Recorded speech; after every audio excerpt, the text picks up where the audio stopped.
Yo, what's good? This is Wyatt with the beat selling vlog number 29. And I made how many beats in 11 days? Let's get to it. If you want to stay up to date with what's working and not working in the beat selling world, don't be afraid to hit that subscribe button.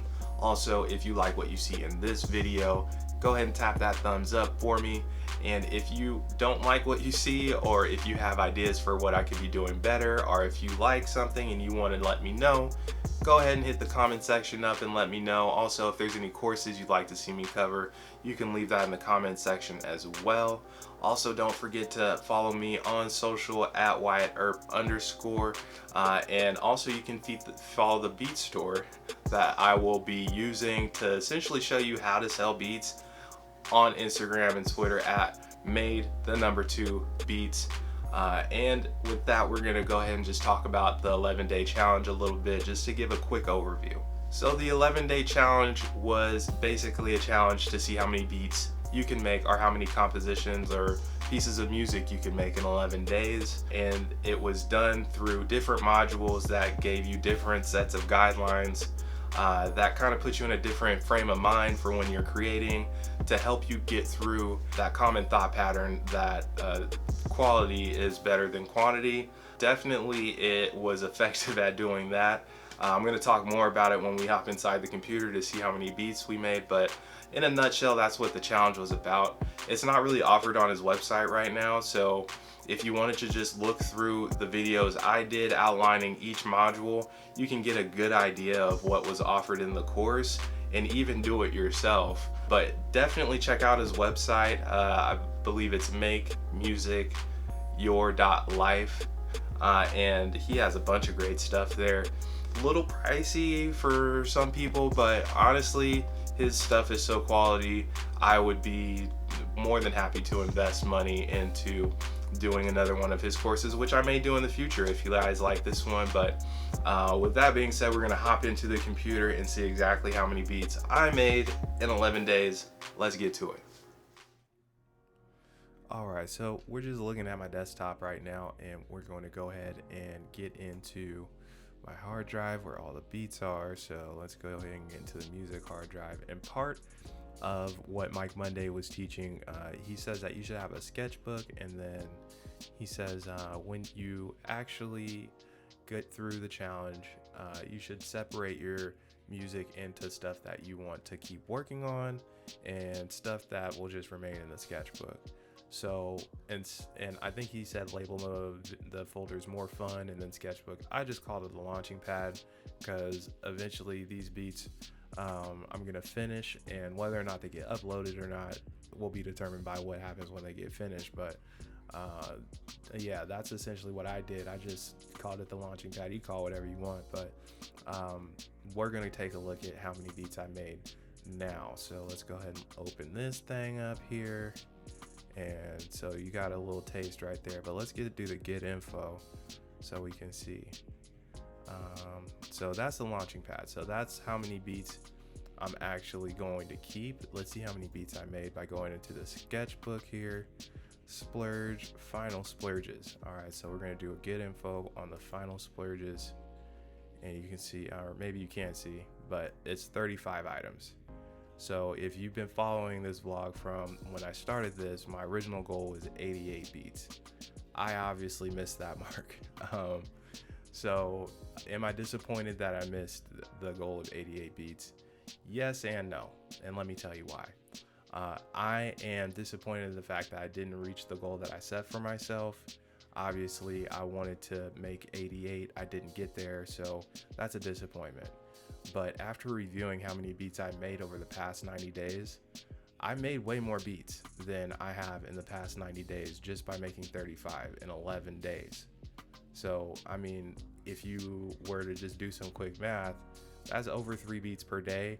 That's pretty decent for someone that wasn't making many beats per day in the first place. So that I'm happy with. I'm happy with the results for that. So yeah, I have 35 items in here. They're all beats. As you can see, there's no fluff in there, but yeah, out of those 35, you already got a quick preview of what I'm keeping here. Let's go ahead and get back into the launching pad. So I'm keeping 13. And out of those 13, how many am I actually going to upload? How many have potential? Who knows? But the point is that you will make a ton of beats pushing yourself in this challenge. Was I able to make 8 per day?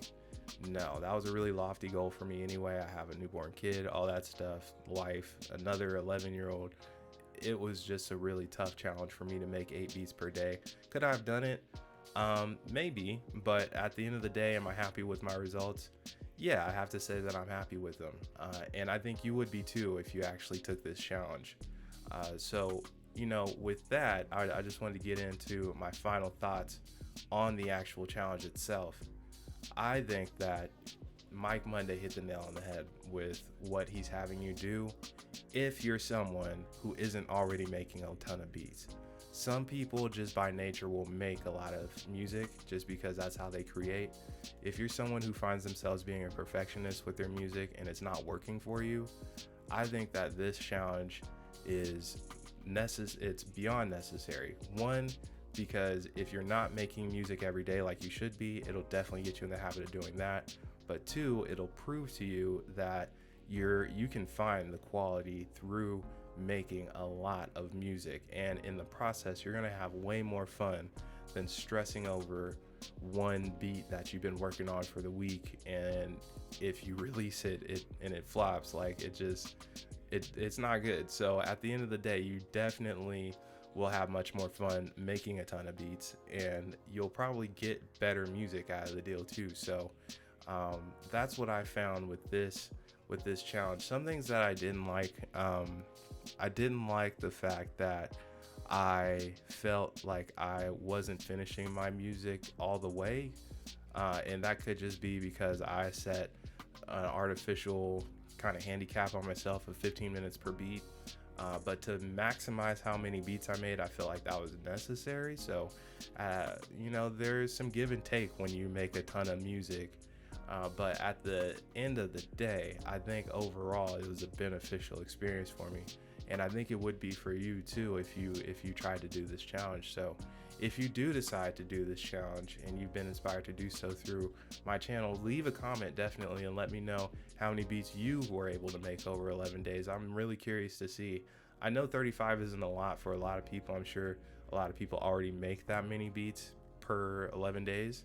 But for myself, over the past 90 days, it hasn't been 35 beats 100%. It has not been that much. So, with that being said, I think that you should definitely try this. It's definitely worth your time. If he ever offers it again, go ahead and pull the trigger. It was like $20. And I went over the videos really briefly, but there's a lot of other great insights he makes in those videos that I think are really helpful for your mindset, which I feel like this challenge definitely, that was the main thing, is it just changed my mindset about how I viewed how I made my music. And I think that it's so important when you're trying to sell beats that you're making a lot of music, because in order to keep up, you're going to have to upload a lot. And the uploads are going to have to be quality in order for you to actually make money. So doing it this way, you're going to come across your quality way quicker, way more often, and you're going to have a lot more fun doing it. So definitely, I can't recommend doing this challenge enough. I think that even if you don't ever get a chance to get the course, definitely just push yourself to make as many beats as you can in 11 days. And another thing that I found that was really interesting about the challenge is that I was able to identify weak spots in my game way quicker. Where it used to be that I would have to work really hard to make something I felt was quality, and then at the end of the day, maybe it just didn't perform the way that I wanted it to when I uploaded it. With this, I was able to find patterns that I did that just didn't really work musically, especially taking the time in between listening to your music. I think that's like a really crucial part of the challenge. You definitely need to take the time away from the music that you just made and then come back and listen to it so that you can have a really clean perspective of it, and then keeping your emotions and and keeping your opinions out of your listening sessions was also a really major key that he dropped in that challenge, because it was weird. Like, when I was listening to the music that I made, I was like, did I make this? Like, because for some of them, I was like, wow, I don't remember making this, but I definitely want to work on this more. And some of them were just trash, and that's okay. I never have to upload those. So at the end of the day, I think that if you do this on a regular basis, you'll definitely become a better music producer, 100%. And I mean, it's almost like a duh thing. Like, of course, the more reps you put in with anything, you're going to get better at it. You know, you put more reps in squatting and bench pressing, you're going to get stronger. You put in more reps making music, you're going to become a better musician. But I just found it really interesting that I was able to have that kind of insight on the music that I just made like a couple days ago, and it felt like brand new to me. So I definitely challenge you to make as many beats as you can in 11 days, and let me know about it either on social media at @WyattErp_ or in the comment section on this video. I'm going to keep this one kind of short and sweet since my last one was so involved and so long. But I also want to just let you know, the next videos to come are going to be the bread and butter of this challenge, or this channel. I'm going to finally get into what I'm sure a lot of you guys want to see, the actual behind the scenes work for setting up the website, getting the ads up, my philosophy behind ads, and we're just going to be going through this journey together to see if we can create a successful beat site using BeatStar's platform and YouTube and Instagram ads and everything that I'm sure you've heard or watched 1,000 videos of on YouTube. So yeah, let's definitely go through this journey together, and let me know if you decide to do this challenge once again in the comments. How many beats were you able to make in 11 days? I'd love to hear from you. With that, I'm gonna be out of here. Thank you so much for watching. My name is Wyatt Earp. This is the Beat Selling Vlog. I'll see you next time.